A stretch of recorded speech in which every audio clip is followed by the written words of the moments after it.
علیکم ورحمۃ اللہ وبرکاتہ۔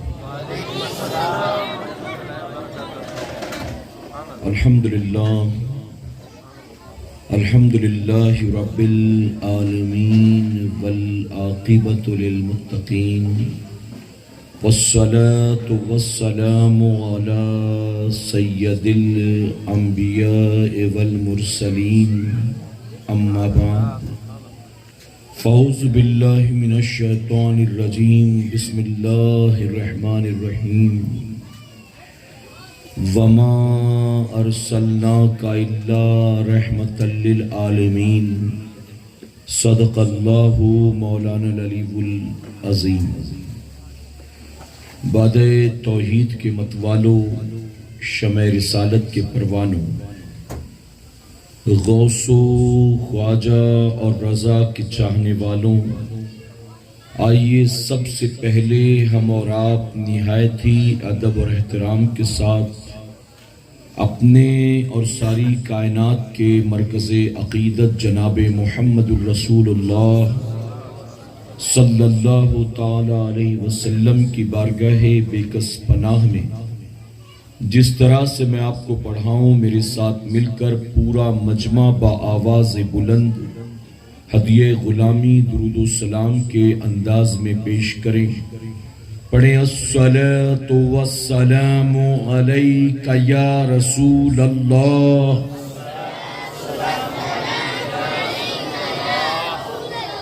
الصلاۃ والسلام علیک یا حبیب اللہ،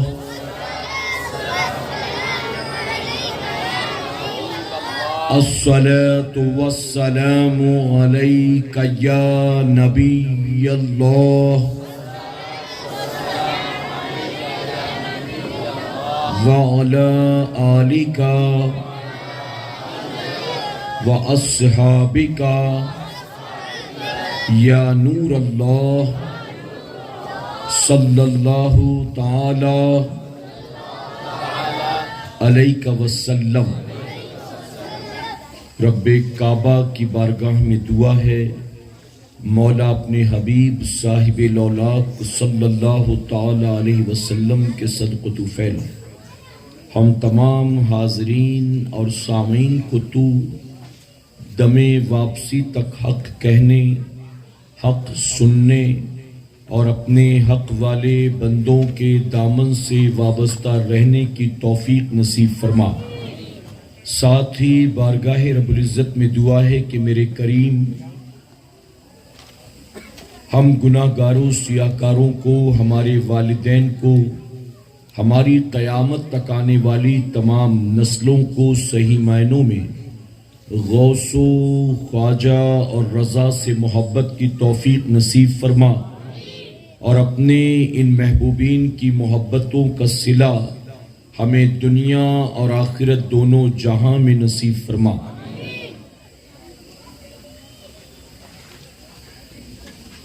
جب سے دل میں غم احمد کو بسا رکھا ہے، جب سے دل میں غم احمد کو بسا رکھا ہے، سلسلہ میں نے مدینے سے ملا رکھا ہے۔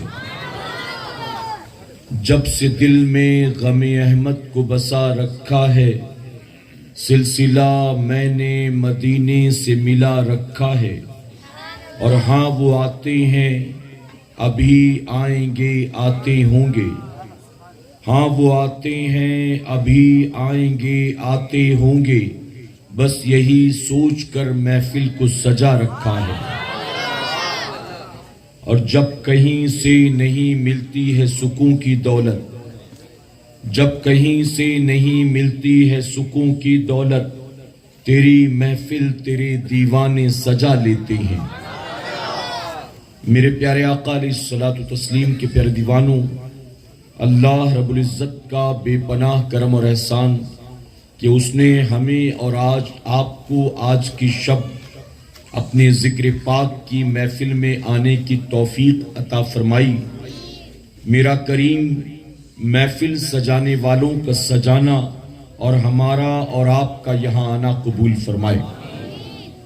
اس وقت ہم اور آپ جس پاکیزہ اور بابرکت محفل میں شریک ہے۔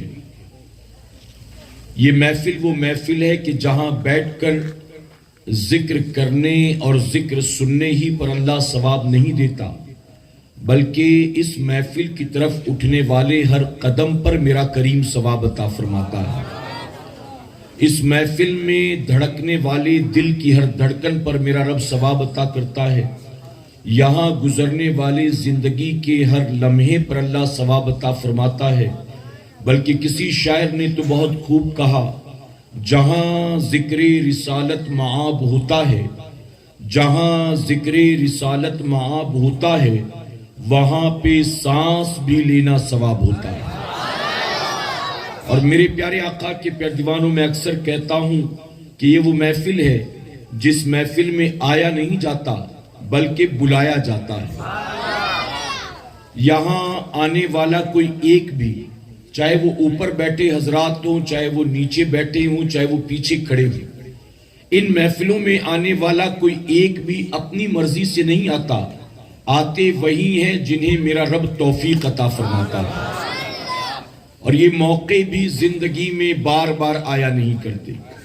ایسی محفلوں میں جب کبھی شرکت کا موقع ملے، آپ بھاگا نہ کریں بلکہ آنے کی کوشش کیا کریں کہ انشاءاللہ اللہ سب کو ان باتوں پر عمل کی توفیق عطا کرے۔ میرے پیارے آقا علیہ الصلوۃ والتسلیم کے پیارے دیوانوں، آپ میں سے اکثر حضرات جانتے ہیں، جو نہیں جانتے میں بتا دوں کہ ہمارے ساتھی نظام الدین بھائی کے نکاح کے موقع پر اللہ اور اس کے رسول صلی اللہ علیہ وسلم کے ذکر پاک کی اس محفل کو سجایا گیا ہے۔ تو محفل شادی کے موقع پر ہے، یعنی خوشی کے موقع پر ہے، اور یہ گویا اظہار خوشی کا ایک بہترین طریقہ ہے کہ جب اللہ کوئی خوشی عطا کرے تو اس خوشی میں اللہ اور اس کے رسول کو بولا نہ کرو بلکہ ان کے ذکر کے ساتھ اپنی خوشی کا اظہار کیا کرو۔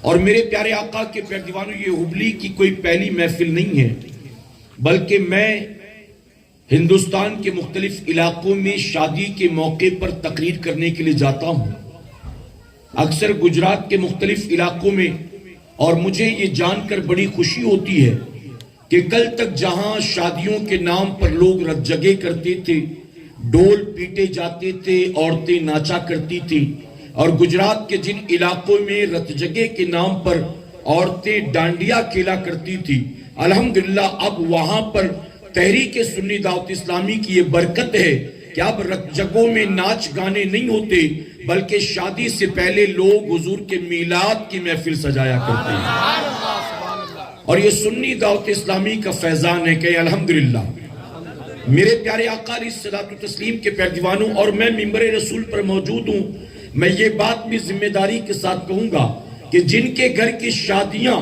اللہ اور اس کے رسول کے ذکر پاک کے سائے میں ہوتی ہیں، اللہ اس شادی کو خانہ آبادی میں تبدیل فرما دیتا ہے۔ جن کے گھر کی باراتیں بم کے ساتھ نہیں نکلتی، نبی کی نعتوں کے ساتھ نکلتی ہیں، ان باراتوں میں میرا کریم عمر بھر برکت عطا فرماتا ہے۔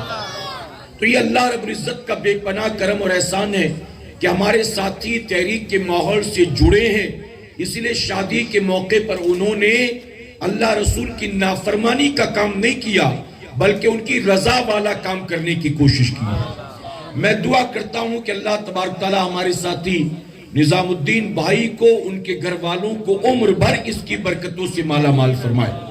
میرے پیارے آقا علیہ الصلوۃ والتسلیم کے پیارے دیوانوں، شہر حبلی میں چونکہ پہلی بار آمد ہوئی اور بہت سارے عنوانات پر گفتگو کرنے کا جی چاہتا ہے، لیکن ساری چیزوں کو ایک محفل میں سمیٹ لینا یہ بھی ممکن نہیں ہے، اور ویسے بھی 10 بجے تک کا وقت تھا اور 10 بجنے کے بعد میں مائک پر آیا اور زیادہ لمبی چوڑی گفتگو کرنے کا موقع بھی نہیں ہے، تو میں چند چیزیں اصلاحی طور پر آپ کے سامنے پیش کروں گا، اس نیت کے ساتھ جو کچھ میں کہوں میرا کریم اس پر سب سے پہلے مجھے، اس کے بعد آپ سب کو عمل کی توفیق عطا فرمائے۔ میرے پیارے آقا علیہ الصلوۃ والتسلیم کے پیارے دیوانوں، آپ مجھے بتائیں پچھلے 2-2.5 سال میں